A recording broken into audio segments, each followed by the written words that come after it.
Welcome back, everyone, to the morning run. I hope you're all doing great today because Tyler and I are doing great today. It's a nice spring day in New York. It's finally, the weather is finally starting to show what the season is. And I'm doing great. I'm ready to talk about baseball. It's a great day today. Tyler, how are you doing? What's going on with you? What's new? Doing good, doing good. Went to the Mets-Cardinals game yesterday. Oh, in nice. which the Cardinals lost in walk-off home run fashion. I did see 11 that. innings. Still very quick game, so always great to see that. Were But you there for all 11? um, I I was a little late. Traffic. There was a half marathon, and it ended by the time that I left. But NYC. It's not like the runners or anything, like the city and stuff wants to get a lot of their, photo ops and stuff for their socials, their websites. So the blocks were still closed until 4 p.m. So I didn't know that. If I knew that, I would have gone a different route, avoided traffic. Ran right into traffic, was able to avoid it somewhat, but still late. However, 11 innings, made up for it by getting a full game in there technically. But sucks that the Cardinals lost. I was really in a sour mood about the Cardinals that day because I wanted to see Jordan Walker. He's been sent down for stupid reasons. Feels like all of this has just been massive mishandling from the Cardinals in terms of setting him up to failure, where he's playing a game of adjustments by learning at a left field initially, then causing things in his offense to struggle, and then him not being the hitter he needs to be, all these missteps along the way. So the home run in the walk-off fashion was really icing on the cake because it stunk. Wasn't enjoyable for Cardinals win, but it is what it is. Are you at all worried about Jordan Walker? Because he's kind of been No. unimpressive so far. No. If you even look at numbers, there's a lot of people who have dissected this. He's hitting the ball fine in terms of hard hit rate, even barreling it. The problem is he, in order for him and the type of hitter and player he is, he needs to pull the ball. He needs to lift that ball when he pulls it. And he's even not necessarily not lifting the ball, but he's not pulling the ball. And his swing is just, if he's swinging the way he is, if he's not pulling it, if he's not pushing that ball towards left field, it's going to be a lot of liners, a lot of grounders the other way. This is not something where the swing is broken. It's just he needs to make some adjustments. There needs to be adjustments, and it also looks like someone who was forced to learn how to play left field his first day in the major leagues, and maybe lag behind in some timing departments, and it'll come around. He just needs to learn. I think that sending him down is probably stupid. We are DHing Wilson Contreras all the time. I understand that he's not the best at catcher and all that, but we paid him $85 million, $100 million, whatever it was. I need you to catch, and I need us to develop our star player in the DH spot at least. Let him work on his fielding in a slower time frame, in a more casual time frame. Allow him to focus on the hitting and playing DH. I think that'll go a long way, but no, we had to send him down for some reason. It is what it is, and Cardinals front office continues to blow my mind. Yeah, well, I think I've noticed it's the rookies, the prospects have been a tricky thing the last couple of years. We've seen a lot of guys like Spencer Torkelson come up really quickly and just absolutely, really struggle. And he's sort of regained a little bit of confidence, but he's nowhere close to the number one pick people thought. But on the other hand, someone like Adley Rushman or Gunnar Henderson are really thriving in their positions, right? Wyatt Langford just hit his first home run, but it was an inside the park home run. Even though this is a guy with a massive power profile. And then, of course, Jackson Holliday got sent back down after his long-awaited call-up because he was striking out every time he came up. So I don't think it's just you and the Cardinals. I think this is a feel thing. We're in a new age of baseball where a lot of times I think there was some merit to let the guy spend a little extra time in the minor leagues to let him get comfortable before he gets to the majors.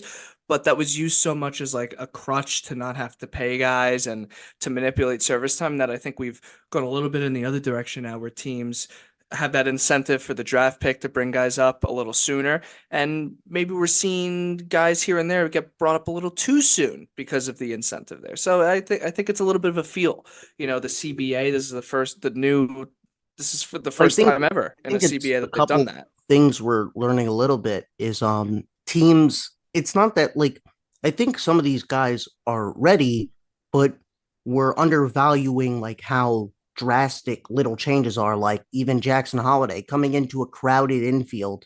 Um, Probably I don't know if he was playing shortstop all the time. I think he was playing shortstop. But like even still, you're moving everyone around. Yeah, he's going to second base. The type of met, but even let's say even if he's staying at shortstop, think of this: got Gunnar Henderson, Jordan Westberg, other guys in that infield that are Kobe performing Mayo well. eventually. Yeah, but like right now on the team, performing really well, Oh yeah, and yeah, they're shifting everything around for you. I think there's a lot of pressure that comes with it, even just the way we're forced kind of teams are forcing like the Orioles wanted Jackson Holiday to be on the team this year, yeah. primarily to have him push rookie of the year, get that pick, get that nice incentive back.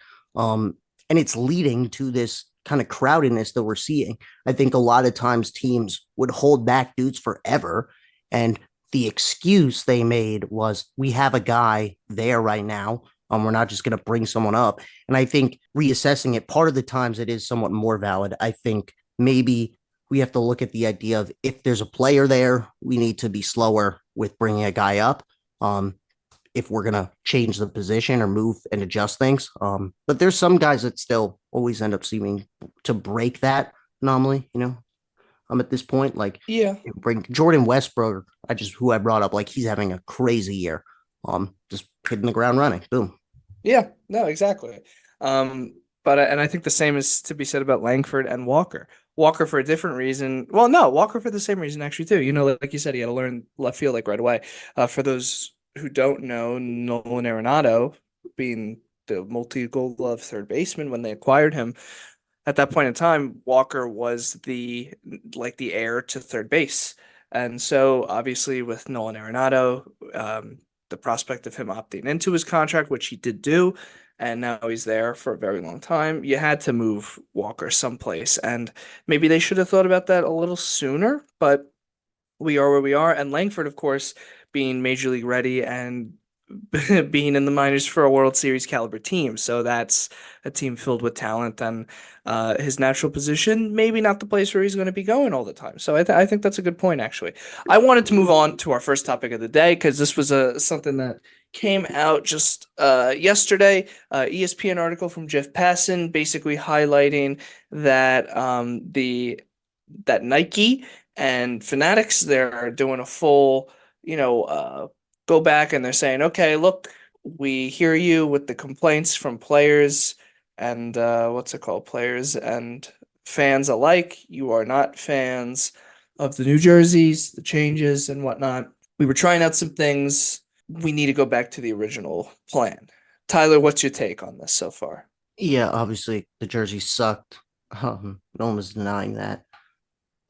Even Brandon Nimmo was radicalized by those jerseys, talking about You saw how, that? yeah, talking about how we need to like have really strong production quality and like good, like was he was basically saying like, oh, we need like real unionized like He levels went of, full, no, he like went full communist almost. He yeah, was like, how can a $1 billion corporation not have the yeah. ability to predict? Like it was a, Alleged January 6th rioter, Brandon Nimmo, saying that and that's how you know they were awful. But yeah, they were. It was became a joke. I felt like it was bound to happen almost any moment at this point. So good on the MLB for doing it at least technically in the first month before May. The April, the first month of the year. Yeah. So from the article here from Past Insane, it's saying that what we saw is that the players union sent a memo out to the players and blaming it, basically putting the blame on Nike. Fanatics, the manufacturer, was absolved by the union in this memo, and the majority of the public scorn came from Fanatics, saying that the company recognizes the vital importance of the soliciting player feedback, obtaining player buy-in and not being afraid to have difficult conversations about jerseys or trading cards. Our hope is that moving forward, Nike will take a similar approach. I have to say, I have a little bit of an issue with this though, because I know you saw this because this was an example for your team, the Cardinals. I when you go on Fanatics, right, and you buy the product, the picture you see is that picture that product there was that designed by Nike or did Fanatics have a say in it? Because we saw some pretty crazy things. We saw that hoodie that had the pockets for your hands, but it was over the Cardinals logo. So you only got like the top of the red birds and like some side stuff, and there was a pocket in it. It looked terrible. And this was more than just the Cardinals, but that's a design that was sanctioned, put out, and like we're okay with that. That's more than just what they're saying that it's Nike. I know this memo is talking mainly about the uniforms and how they're changing, but from the uniform quality, we started to see everything else. So I don't know, Tyler, maybe you can jump in here too. Maybe you know something I don't, but I just find it hard to believe that Fanatics doesn't have any say in this at all because it's more than just the jerseys that had issues. Um, but yeah, maybe you can jump in here. Yeah, it's obviously an issue. I think the bigger issue is the consumer um problems that come from this. Like, the players, like, for example, certain players wearing some old jerseys, low key, Yeah. like going back. That's funny. It is what it is, but players deciding that on an individual level, they won't really do anything. Players getting upset about jerseys, honestly, won't do anything. Like, for example, like a lot of players, there's good reporting that there's the beard and hair rule with the Yankees has deterred some free agents, but it's never caused anything where the MLBPA is like sending any type of like recommendations. No one really cares that much. It matters when the consumer, the fan, is getting hosed and getting upset by this. And you mentioned all these errors that come through Fanatics. We know the errors are very normal for them, so I assume it's Fanatics as making those issues. But we see that, and I think that part is what causes the quick change and causes the issues because how many people are frustrated by this because the jerseys do look noticeably worse. And as someone that has never been like a massive critic of jerseys in terms of like I'm a pretty basic jersey type of guy. I don't like a super over the top fancy design. These are just so apparently bad from the design level. It's like they're awful. So yeah. Yeah, so the quote here um says, if I can just find the exact thing, we cautioned Nike against various changes when they previewed them in 2022, particularly regarding the pants. The uniform memo read, MLB had been and has been aware of our concerns as well. Unfortunately, until recently, Nike's position essentially boiled down to nothing to see here, players will need to adjust. So that's coming from the players union memo.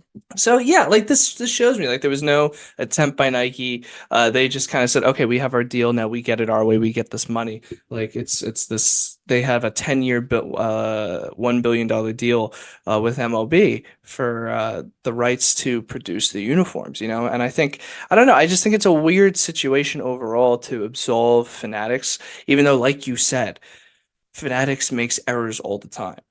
So and I think it's hand in hand. What we're seeing is now this is like more than just baseball. It's the age of online buying, I think, and it's kind of just crazy. We're just forced to put up with this crazy nonsense and have to pay for overpriced clothes for our favorite sports teams now, and we're not even getting things in a timely manner, good quality, and free of any hassle.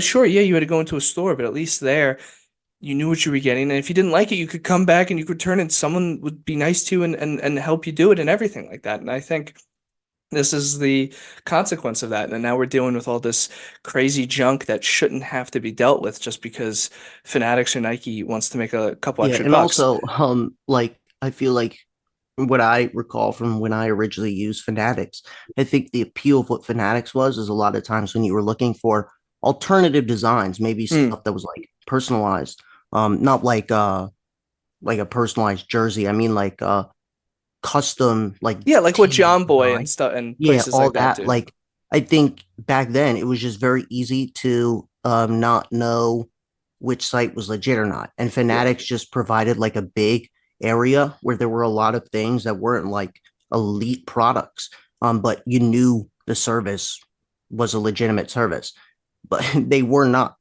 And now they're like running all these official jersey things. Yeah, and They're just everything like, has problems. that's not what they were though. No one ever Yeah. appealed for that in the first place. That's not what made them interesting to their consumers. So Yeah, no, I agree, and that's probably why that they have all these issues. And I think someone somewhere should be held accountable, other than just like, okay, sorry, like I don't fully believe this.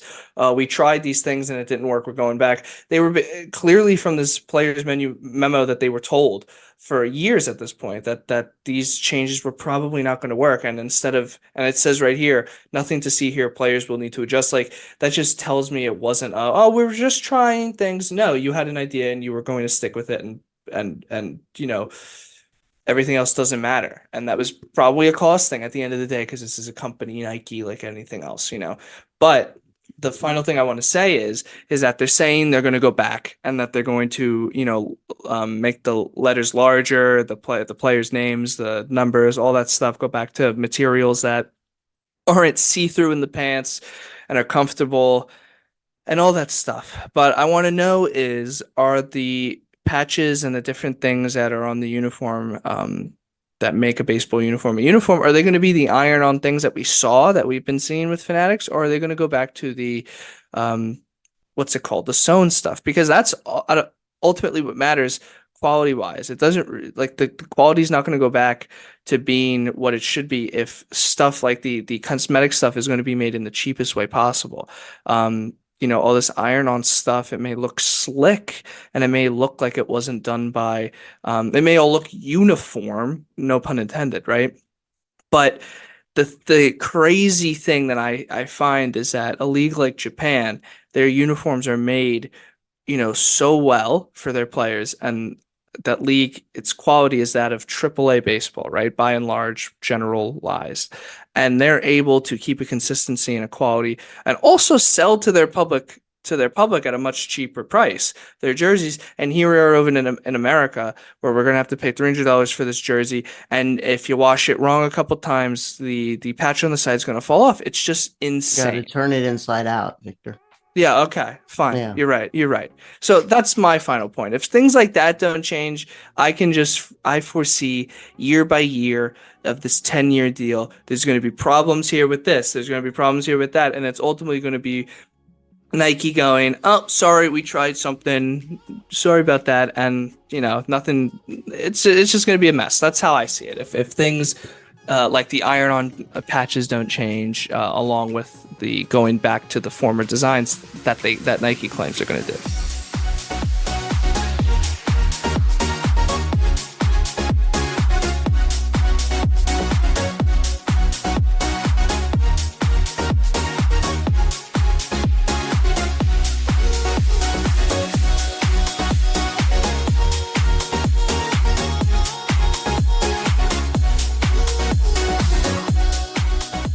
So we have a little bit of a nice segment planned today. We're about basically a month into the season now, and we wanted to just talk about some slow starts, some hot starts. I came in feeling a bit negative, I guess. It was mainly because I saw a headline of an article on MLB.com when I was trying to think of things to talk about, and it was talking about Ronald Acuna's slow start and how he can get better. I did not read the article, but it made me realize, oh, I guess Ronnie Acuna is a bit of, I guess he's on a slow start, yeah. So I brought up to Tyler, let's talk about some slow starts. And he said, Victor, why do you got to be such a Debbie Downer? Let's talk about some good things too. So we're going to alternate. I brought the hate. He has brought the love today. Tyler, do you want to start off? I could start off. Sure. I'll take. I guess I could start off. All right. Yeah, we've got like 3 to 5 people each that we want to bring up, talk about why they're doing well or not well. I'll give you the floor. Go ahead. In terms of guys that are breaking out, and really ascending to certain levels, I think there's multiple ways to look at that. I know there's one guy you're dying to talk about. There's the breakout player that, comes out of nowhere, wasn't much of a guy, but seems to ascend to like an all-star status. Does he have a cookie cutter look compared to his teammates? Maybe, I don't know. But then there's also the guys that, you know what they are. You know they are stars, but then they ascend to Hmm. that next level of MVP discussions, Hmm. and that type of player is obviously Gunnar Henderson, Yeah, yeah, Baltimore exactly. Orioles. Uh, what is there to be said about this guy that has not been said? I mean, he has 9 home runs at this point, 171 WRC plus. Also, very good defensively, 5 tool beast, walks pretty well.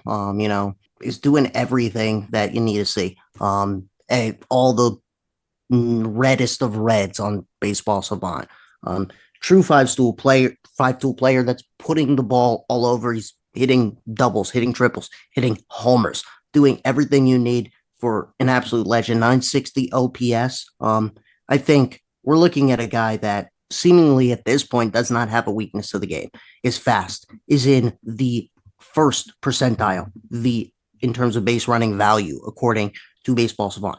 Really good fielder, above average in every way. Doesn't strike out a lot. Very good at getting on base. Seemingly no weaknesses in this kid's game, and he's so young. He's still only getting better. I'm very impressed by him, and I think he's probably going to be at the center of MVP conversations this season. Yeah, I got to agree with everything that you said. I find it hilarious that you brought up that MVP conversation as your last point there, because I actually was going to bring up my point here by saying I think Gunnar Henderson is going to end up becoming everything that Cubs fans thought and wanted Chris Bryant to become. And I think we're going to see that possibly this year with him maybe winning MVP in the American League. Otani's gone. It's a much bigger race, in the sense that it could be more fair.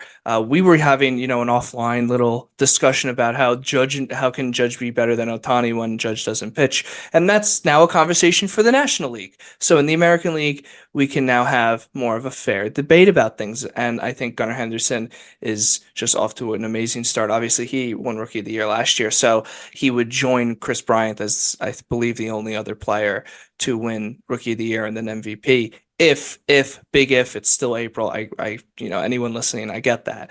But for the sake of the exercise, Gunnar Henderson has just been incredible, incredible. And not to completely bash Chris Bryant, but that was a guy that was completely hyped up as like the second coming of an all-time great third baseman. And whether we saw that or not or in Chris Bryant is irrelevant, but what is relevant is that we are seeing that in Gunnar Henderson right now in every aspect of his game.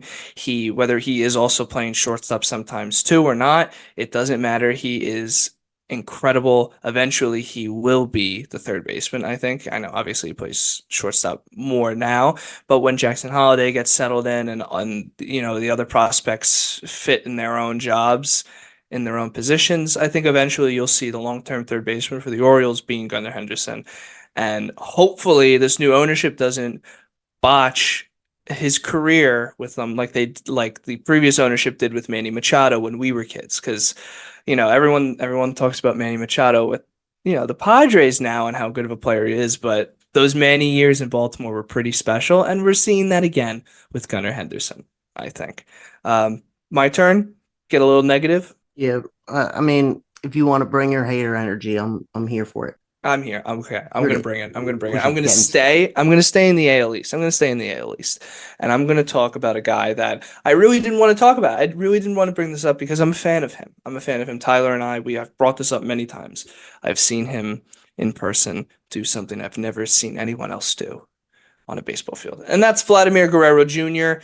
I think it's really time to be concerned, I think, at this point. He right now is on his third straight season, I want to say. Well, yeah, his third straight season of a declining play all around since his runner-up.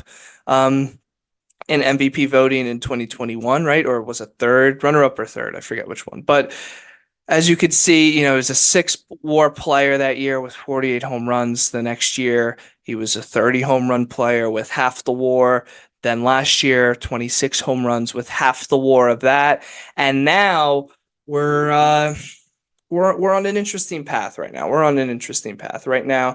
He's got a WAR of zero point 0.1, which for someone who should be the best player on the team, um, I think is pretty embarrassing. But the thing here is right now is that his strikeout percentage right now is 21.3%. He's just swinging at everything right now. I saw a video yesterday, which I know one video was not indicative of someone's entire game, but there was a video of just him taking a pitch, and it was a strike, obviously, but it was a fastball, and he takes his leg tap like the a second before the ball's in the glove. Like he was extremely late. And again, it's one video. He could just have been taking the pitch automatically. Who knows? Whatever.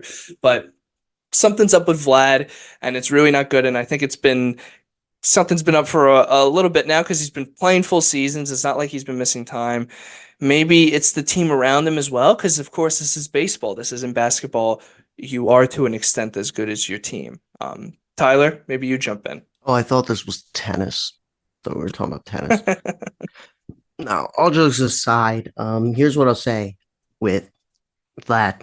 If you look at the Savant page, the build he has there, doesn't look like necessarily that bad of a player. Still looks like a pretty good player. Pretty very good player. You see the one glaring hole there to me, is the sweet spot rate in a 7%. Seems like he's just not making that elite contact at all, and that would bring down a lot of those slugging and OPS numbers. Something's up there. Obviously, we see it, Well, and it seems like maybe I don't think all of the tools are gone. I think it's still redeemable. We forget also that this guy stunk for a pretty good amount of time before he had that breakout year.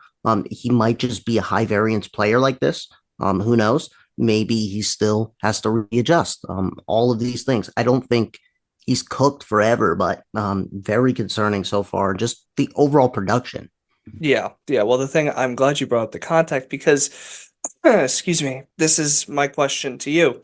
Do you think he, like every other son of a former major leaguer and son of a Hall of Famer, was probably compared too much to his father, someone who had a completely different build completely and ended up being known as the best quote unquote bad ball hitter in baseball, being able to swing at things and that no one would even conceive of trying to hit, and he would get base hits off of them.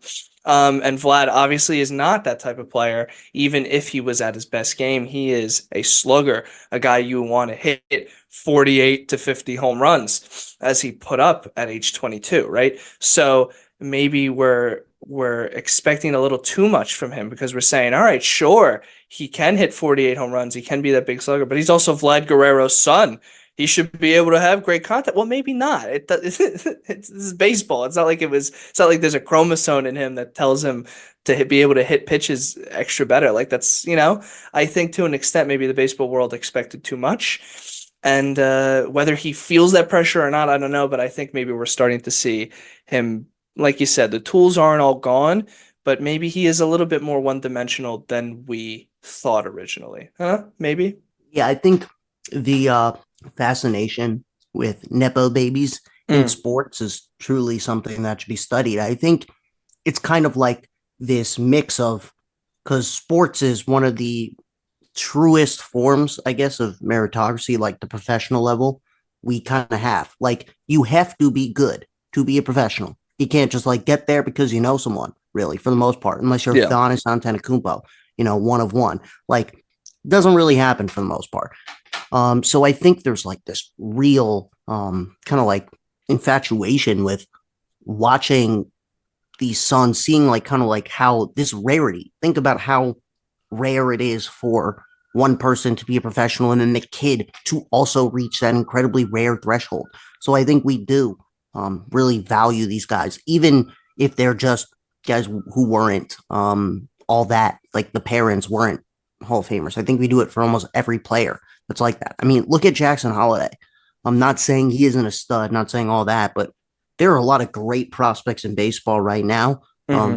that might be of a similar level to Jackson Holiday in Oh terms of yeah. ability and skill. And everyone talks about Jackson like he's one of one in the top 100 list and all that. And he is a great player, and no denying that. But I think the fact of who he is and the push he got. I mean, even out the draft, he was not 3, 4 months going out considered the top pick. And that happens a lot with the high school circuit, the way it is. But think about who his dad is and who can get the best push out of a high school circuit and the media circuit that comes from that. we're looking at a guy that's clearly been very hyped up, and it's not like there's anything necessarily wrong with that, but we definitely put these guys up at a level, and we really think that it almost seems like I think maybe we think more of a certainty from some of these juniors and some of these kids. What do you have for me? Bring the mood back up. All right, you want me to be happy? Yes, You want to be please. happy specifically? Mm-hmm. All right, let's talk about Tariq Skubal Oh, because I mean this guy is I was hoping you probably had him up in a this. Cy Young candidate in his own right. Someone that I think when he pitched last year was great. So breakout and all this stuff is maybe a little eh. But as a guy that has been on Tariq Skubal since he broke the major league roster, before that even just as a prospect, I've loved what he's brought to the table. And seeing him kind of finally hit this role, bounce back from all these injuries and really become one of these elite ascending pitchers in their prime, it's truly something to see. I think when it comes to the American League, it could be a great Cy Young race here. Corbin Burns pitching great, Reagans, Skubal, a lot of elite pitchers. I know there's other players there that I'm even not mentioning, but it looks like a really good race there. And Skubal's right at the lead of the pack. I know he kind of does not fit into this. Like he never was down. I think like last year when he pitched was pretty great, but this is a different level of a player. Kind of fits into that Gunnar Henderson range.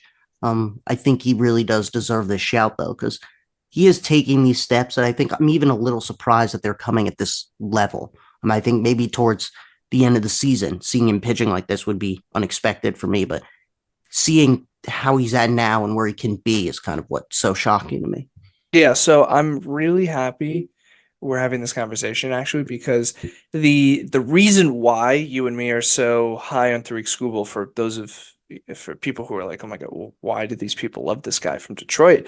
Is because, we've been big fantasy players and we talk about the fantasy league quite often on this pod, but Tyler found him, and Tyler's always been very adept in our league at finding guys that people are quick to look over because our friends aren't as deep into the prospect system as we are. Obviously, we're the ones with the podcast. So he found Tariq Skubal quickly, held on to him, and Tyler's a very boisterous person in our fantasy league. He brags, and deservedly so. He's hits on people like Tariq Skubal and Gunnar Henderson, right? So he was talking this big game of about Tariq Skubal, but I had always played it down initially because personally, when I see you're on a team like the Tigers, especially at that point, I just think there's such a wild card there to being on such a team with no hope. So I was quick to downplay it. But now we're at a point that even if the Tigers are not really at the point where they're good yet, even though they're doing pretty well, um, pretty decently. What we're seeing is his game is transcending that of what his team can do for him. You always think about DeGrom with the Mets pitching to a Cy Young candidacy, but having like a 1-5 record because the Mets are the Mets. Like stuff like that always scared me, and I was hesitant to initially at first, get on this Scooble train. But it wasn't until I found that it wasn't until I traded for him, I guess, in fantasy with Tyler, and I give up the big prospect of Yuri Perez, the Marlins stud, who's right now undergoing I Tommy hate John. to interrupt you in your diatribe, but I'd like to give one initial bit of context here. I Yes, think when you've got a guy that I won't shut the heck up about who's on my team and I offer to you him a trade, ears perk up. You're like, oh, exactly, and then you exactly. start doing some research. And that's basically what happened. And long story short, Tariq Skubal is exactly what you said. This season, he's reached another level, something I'm very surprised about as well. And it's pretty great to see that the Tigers have gotten a guy like Tariq Skubal because they've missed on Casey Mize, they've missed on Matt Manning, they've missed on so many other guys over the years that were supposed to be pretty darn good pitching prospects. And Tariq Skubal here has outdone all of them. So great to Tariq. I'm going to move on quickly and go to Corbin Carroll because I think it's an interesting conversation. He's in quite the sophomore slump to start the year, and normally it would just be a sophomore slump, but this is year one or year two of his 8-year, $111 million contract that he signed with the Diamondbacks. So this, of course, carries a different weight. His WRC plus right now is 60. He is well below league average. He's lost at the plate. He was moved down to like seventh in the order, I believe, something like that. And he's got negative WAR. This is the guy that was the face of the team, an all-star in his rookie season, rookie of the year, obviously, and above all else, one of the big reasons why they made the World Series, and now he's hurting the team, according to WAR. What do you think, Tyler? Yeah, could you just expand a little more for me, please? Yeah, so Corbin Carroll's strikeout percentage is pretty comparable to what it was last year. It's actually better. And so to me, it's showing, it's not the same situation that I was talking about with Vlad. This is a guy who's high in contact, who has power, speed, and all that, but he's not getting on base. This is I'm not trying to be dramatic, but this is like the Billy Hamilton problem. It's great that you're fast and athletic, but can you get on base? Obviously, that's dramatic. He's not Billy Hamilton yet. But, what are your thoughts so far? Like he's really struggling out of the gate. It's an alarming thing. I just wanted to bring it up because of the fact. Yeah, it's definitely concerning. I think to me, some of these issues don't necessarily concern me in a long term sense. They look like a guy who had an incredible season that's getting adjusted to. And he's a good enough hitter, in my opinion, where he will learn to make those adjustments. Most hitters do it. It happens to almost everyone at some point. So not too concerned. However, for this year, the ability to make those adjustments and turn it around in a year's time is somewhat hard. I'm a little concerned about him this year. Just as a player, don't think he'll be having as remarkable of a year as he did the year prior, but not concerned overall long term for him, but definitely a player that if I put money on him or stuff this year for accolades in 24, not loving what I'm seeing so far at all. Yeah, it's at that point where it's a little bit more than just a slow start for the team. They want him to be a lot better at this point. But he is only how old? He's in his age 23 season. So like you said, this year might be a little bit of a wash in terms of overall accolades and all that sort of stuff, but by no means is it going to stunt his growth. He just needs to find his groove. And the Diamondbacks need him. That's the bottom line. If they want to end up in the playoffs again, make another run for the World Series, they need him. I think we have time for one more each, so I'll turn it back over for you. Okay. You want me to run it up here on my Mm-hmm. final guy? All Mm-hmm. right. So I had a list, I had a few options to go with. And I'm gonna decide for the final player here to mention, CJ Abrams.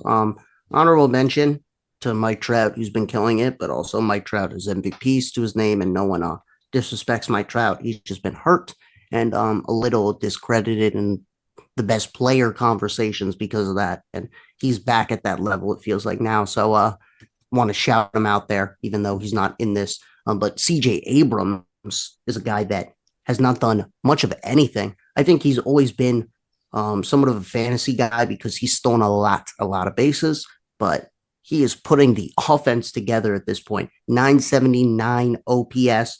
He's got 6 homers to go along, 5 stolen bases as well. 296 average, doing pretty much everything you'd want with a 612 slug. It's absolutely absurd what he's been doing. The numbers indicate that this could stick. He might be a guy that is finally putting it together. And I think another dude that's been around for a while, but only 23 years old.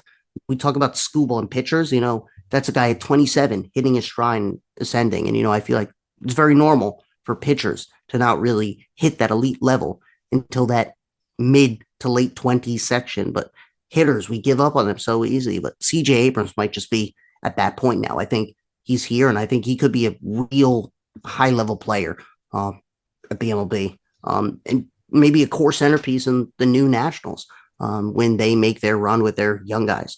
So excited to see, just absolutely thrilled with CJ Abrams and what he's done. What do you think of the kid?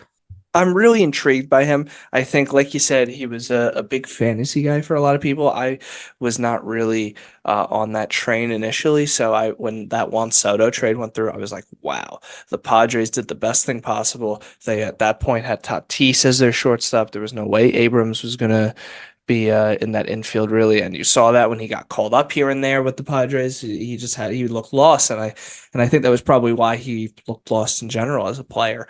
He had no direction. But then being traded to the Nationals, being a centerpiece, I thought the Nationals made a move they had to make, and they bit the bullet and got the best that they could get. But it was not, you know. Much of a deal aside from James Wood. However, CJ Abrams has developed and they called him up. And, last year the Nationals were dog awful. And this year, maybe they're the same, but they made strides in that they want to compete and that their general manager, made moves to get intriguing players and maybe get people that you can move at the deadline for prospects and whatnot. And I think those sort of moves maybe motivates a player a little bit in an unknown sense, and we're seeing a little bit of that from CJ Abrams really saying, okay, now it's time to hit the ground running. It's one thing to be on like a team like the Oakland Athletics where you don't even know where you're going to play next year, if it's in a AAA stadium or what. But with the Nationals, like that is an organization that, no, we're in a rebuild, but we're in a clear rebuild. And if you see that you're in that, I think that's a much different situation, and you can really thrive if you're a talented player like Abrams. And it would be great to get a bit of a speed dynamic back in the game, especially with the bases being made bigger the way that they made them last year. I think we're going to start to see more players like that. CJ Abrams would be right on the floor as one of those most dynamic speed, high contact guys who also, by the way, plays incredible defense. So I think that was a great player to highlight, last player to highlight, and someone that would probably take the spotlight from the person who I'm going to mention in terms of the national spotlight of dynamic and exciting players. Um, I'm here to talk about Alex Bregman. Alex Bregman here, he's in his last year of his 5-year, $100 million contract. Tyler, do you remember back when 5 years ago? Back 5 years ago when they released that commercial where all the players were at the press conference and they were asking all the players the questions, and Alex Bregman goes, "Oh, I'm going to win MVP," and then Mike Trout's down there going, "Oh yeah, really?" And then Ohtani gets involved and someone gets involved, blah blah blah. Do you remember that at all? No, no, No, no. you don't? No. Okay. Okay. Well, that's there on YouTube for those who want to see it. This was a commercial, and this was where Bregman decided to be a little bit cocky for the first time. He wanted to come out and say, "Hey, I'm going to be the best player in the American League. Watch out, Mike Trout." Ohtani, who? He hadn't even established himself as being able to do both yet. So, he had the 41 home run season, 8 WAR. He was well on that way. And then, COVID happened, whatever. And since then, he has not been able to get back on the same track. He has been a decent enough player. Obviously last year, 25 home runs and 98 RBIs. So the production was there for, a team that needed him, in the middle of the lineup, a 125 WRC plus. But what we're seeing is a steady decline year by year from that MVP talk that he said that he wanted to get to. And I think the Astros believed in giving him that contract that he's now in the last year of. And believe me, I think when he becomes a free agent, I don't see him sticking around like Altuve is. He's currently in his age 30 season, WRC plus of 65, exactly half of what it was last year. And he has what, obviously it's 1 month into the season, things will change, but he has been just abysmal at the plate, just not being able to hit anything in meaningful situations. 0 home runs, 7 RBIs. Just hitting 216, slugging 268, just all around, just not playing good. There's just not much to say. And he's at the point in his career with his age and everything else that this is like the worst thing to happen. So, Tyler, I end my little negative rant by asking you the question: is Alex Bregman cooked? No, I don't think so. I think we're this is just a month in the season. He'll come around. Slow start.